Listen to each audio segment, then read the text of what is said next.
Bilang bahagi naman po ng pagdiriwang po ng Urdaneta City Fiesta, magsasagawa po ang Philippine Red Cross Pangasinan Chapter.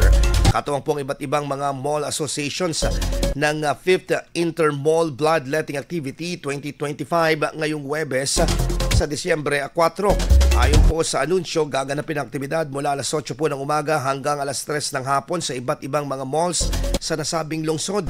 Layunin po nitong makapag-ipon ng dugo para sa mga nangangailangan at palakasin ang suporta ng komunidad sa mga programang pangkalusugan. Sa social media post ng ilang malls, nakasaad na magkakaroon ng token of appreciation para sa mga donors bilang bahagi ng kanilang kampanya. Hinikayat naman ng ahensya po ang publiko na makilahok sa bloodletting activities bilang paraan ng pagtulong sa kapwa at pagligtas ng buhay. IFM News. IFM News.